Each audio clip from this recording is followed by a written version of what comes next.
50年代，自爱的概念就已经出现了。今天，自爱看起来有点不同，我们对践行自爱越来越熟悉，比如自我宽恕和自我肯定。但问题仍然存在，践行这些真的能满足情感需求吗？当今时代，爱的观念有很多矛盾，借助技术手段，我们比以往任何时候都能更加紧密地联系在一起，但人们却比以往任何时候都更加孤独。有时，当我们与朋友和家人分开时，我们要依靠自己来感受被爱，但自爱就足够了吗？爱是如何改变的？我们最终结识朋友和伴侣始终依赖于所属社群，但这点并未随着科技的发展而改变，而我们遇到了不同的问题。爱情游戏已经变了，在某些方面，我们被迫变得矛盾。如果想证明我们爱自己，可能会在 Instagram 上发自己的照片，这反过来又给我们提供了他人的外部认可。这就提出了一个问题：如果我们爱自己，为什么需要外界的认可？实验心理学家伊丽莎白加利纳里提出了同样的问题，他发现我们收到的点赞与我们的自尊之间的相关性实际上非常微小，这可能是因为自爱和社交媒体的行为与自我提升关系不大，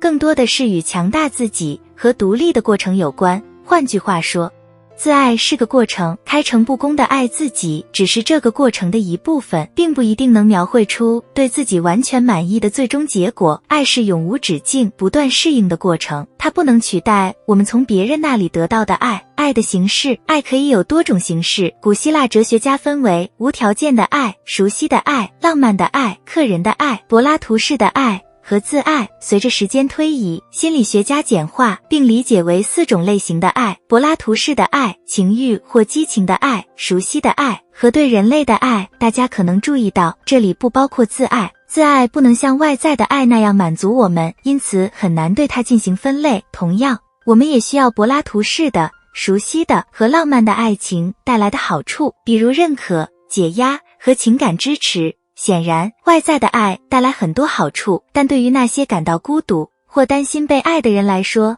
有时真正需要的只是一个爱的拥抱，而这个拥抱可以来自任何所爱的人。人们发现，身体上的爱抚不仅能抚慰我们，让我们快乐，还能创造有益的认知和神经生物学变化。用简单的动作就能带来所有这些好处，可以洗个热水澡，用购物疗法来治愈自己，或者单独约会，但是所有这些都无法取代真正身体上亲密所能给予我们的。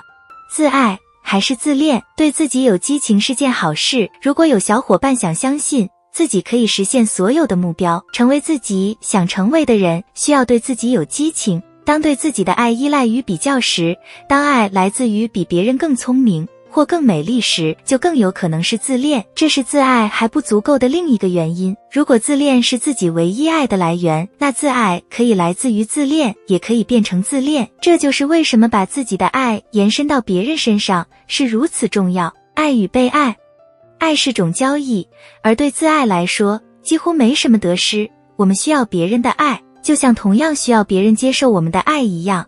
爱一个人时，会为了他们的利益而放弃自己的欲望。有人可能认为这会分散自己的注意力，会因为优先考虑其他人而变得更糟。然而，特别是浪漫的爱情可以增加动力，给生活指明方向。讽刺的是，被爱比自爱更能提高自尊，除非有人故意切断自己与那些通常不会选择去爱的人的联系。可能有人不容易交到朋友，或者家庭关系存在问题，但事实是，总有办法找到爱，结交新朋友，组建新家庭。爱只是需要分享。如果觉得除了自己没有人可以爱或被爱，那可以从结交新朋友开始，和老朋友重新联系，甚至养只宠物。无论如何，心中有爱是件好事。如果我们想要照顾自己，还需要分享爱给他人。如果这支影片告诉了你一些新的东西，或者给了你一些值得思考的东西，欢迎点赞并订阅我们的频道，以看到更多这样的影片。你懂的。